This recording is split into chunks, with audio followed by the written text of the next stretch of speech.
Oh, it's so bright to start. Hi everyone, we're doing kind of a different angle today because the lighting is weird because it is a time I do not usually film. So you're getting a little bit of an insight into the item vomit that is on this guest bed. Just feel flattered that I like you enough to not obsessively clean as a way to impress you. Today I wanted to talk about YA horror, which is an interesting topic that has been on my mind for quite a while. So little known fact, I'm actually a huge scaredy cat. I got jump scared during La La Land in the theater. But I actually really do love horror. Specifically cerebral horror, suspenseful horror, things that jump scare me, I just can't do it. But the rest of the genre I actually really like. And I didn't know this until my partner really started introducing it to me because he's a huge horror buff. He is like constantly got Shudder on in the background. He's reading, you know, classics in horror. And so his insights into why horror was important over time was something I came to realize I agreed with him on. And for much the same reason that I agree about science fiction and fantasy being incredibly important to our cultural dialogue. In science fiction and fantasy, we explore systemic issues, mostly with an eye towards what is or is not a good choice, and how do we fix bad choices after the fact, right? It's the idea of trying to explore and then resolve these broken systems of governance. And horror does something similar, but with a really interesting distinction. Horror takes those same ideas, those same things that scare us, that are the inherent inequities in our society, and it brings them to their logical conclusions. It takes those deep-seated fears and gives us the opportunity to explore why we're scared of them, what exactly we're scared of, and what that says about ourselves as opposed to the monster in the room. I think this has basically always been kind of true. If you look at some of the really oldest classics of horror, Carmilla, Frankenstein, Dracula, what they're really doing is they are showing these deeper, darker sides of ourselves. This idea that we might not be willing to take responsibility for the things that we bring into the world. The idea that we are so scared of becoming a monster, not because that would make us bad, but because it would take our internal darkness and bring it outwards. That we might lose control of our body and ourselves are all themes that reoccur from the very beginning of horror, and I think that's fascinating. I have really begun to explore this in the last couple of years, and I have found no end of fascinating things in it. While a lot of the articles that I'm going to go ahead and link below about horror talk about horror from the perspective of why we like it, or why we as consumers need to feel that kind of thrill and adrenaline, or why it may or may not be good for us, I think the interesting question also is to flip that on its head. What do we think we're scared of? What do we tell ourselves is frightening and terrible? And what do we tell ourselves other people think are frightening and terrible? This is what kind of led me down the route to YA horror. I'm interested in YA as a genre, as kind of this interesting sociological touch point, because to be frank, we didn't really have a ton of, you know, young adult tailored fiction or storytelling for a very long time. And the boom of the entire marketing area, because I don't know if we can really call it a genre, really only started happening a couple decades ago. We're getting really fresh, valuable, in the moment insight into the way our ideas about young people are changing. And it's especially fascinating because I think all of us kind of anecdotally recognize this. Most of YA fiction is written for young women. The characters, the story structures, these settings all lend themselves specifically to young female readers. And so when we take those two intersections, YA books targeted towards predominantly women, young women in their teens and early 20s, and then horror, the things that frighten us, the things that make us feel vulnerable, the things that we know are already wrong and could be worse. When those meet, I think we have a really interesting moment to examine fear. So I have a bunch of YA horror in my basement. I'm not gonna pull it up because there's quite a few of them.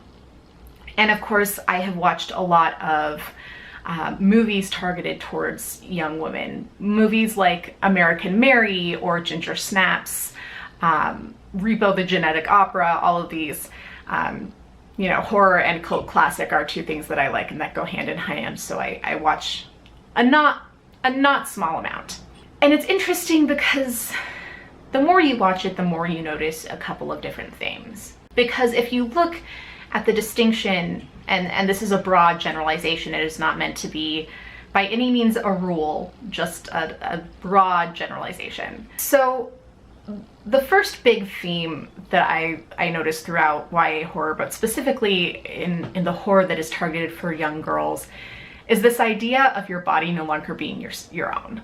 And this makes total sense to me, right? There is a real sense of physical change, specifically for young women's bodies, bloody and gory and visceral, that happens in teenagerdom. Not only are you just having the emotional swings and like social chaos that goes with young adulthood, but literally your body starts functioning in ways that it never did before. You start growing new things on your body that you didn't have, even if you knew that you were going to get them. And that is a real mind fuck. So it doesn't surprise me when a lot of that horror as a genre is looking at kind of these body mutations and changes. You're turning into this monster because you no longer have any control or say over your body. And it doesn't surprise me that a lot of that also spills into a more psychological aspect. That you no longer have a sense of self, a sense of identity, a sense of control. So when the horror in something like Rules for Vanishing is whether or not you can control your own actions, it's on par with the teenager's experience, or at least it is with mine.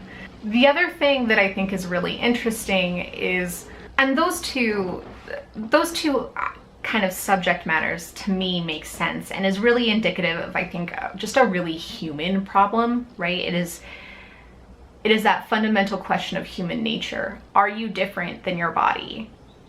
Is your body, your decisions, are those actually under your control? It's the reason, you know, it's the reason why people are still enthralled and titillated by Dr. Jekyll and Mr. Hyde, or by the idea of becoming something other in vampire stories. It's why the idea of werewolves was partly so terrifying. You might not have control, and you might be scarier, darker, more vicious than you think. One of the other kind of continuous threads that I think you see in a lot of horror aimed towards young people, and again, especially towards young women, is the idea of this darker social structure that you didn't realize you were a part of. There's really a way that I think a lot of YA horror examines the dynamic between men and women and the power structures that are inherent to that dynamic in a really unique way. Again, remembering that horror doesn't just look at the problem, it takes it to its most extreme conclusion. And so in books like The Merciless, you see men literally coming after women, trying to beat them to death. It's horrifying. It's scary that they might stalk you in the middle of the night, that they might have access to your safest places. And that's really indicative of the way that some of those fears, for all that we want to say that men and women are now equal, are just inherently not true. And I think it's part of why in YA in particular, because those issues become so much part of the forefront, regardless of what subgenre or genre you're part of, that YA is, I think, as a community, very aware of that. I will say, at the end of the day, I think that horror, for all that it's frightening and titillating and scary, I think it's actually a very hopeful genre. And that might sound a little silly to some people who are also easily scared like me.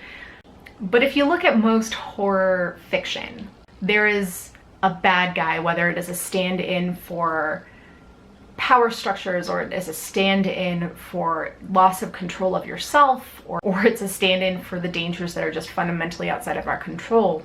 The protagonist finds a way to overcome most of those story fears. And that's, well, it's pretty cool. There's a lot more to be said on horror as a genre, just in general, and its ability to really look at societal inequities and really break those apart. There's a lot more to be said about horror, and stuff that has been said by people far more articulate than I am. And, you know, if you look at a lot of classic horror, I think it has a lot to say about a number of different things that we face as a society.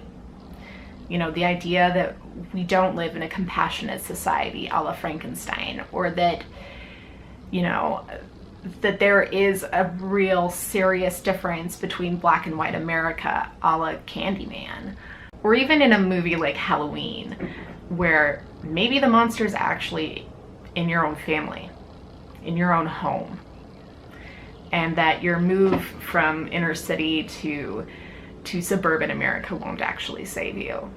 I think those all contribute in a way to our dialogue in through a very subtle method. What I'm going to do is, I've already put some links, I gathered some links, I should say, in the description down below, but if you have a couple of moments, I think that there's a really cool documentary that you could watch. It's called Black Noir. It's a Shudder documentary, but it's also available now on Prime. And it's about the role that horror plays in kind of black culture, and the ways that you get from kind of a classic blaxploitation to, you know, the much more, I guess, sophisticated and subtle kind of black horror in movies like Us or Antebellum. And I think it was a really interesting watch. It features a number of different authors, directors, actors. So Jordan Peele, Tana Reeve Dew, just a great cast. I think that's worth a watch if this is something that strikes your fancy. And I'd love to hear your suggestions about horror that tackles more systemic issues, horror that leaves you thinking about the rest of the world and your role in it. I hope you guys are all having a fantastic reading week, or I guess movie week if that's what you're up to. I'll talk to you later.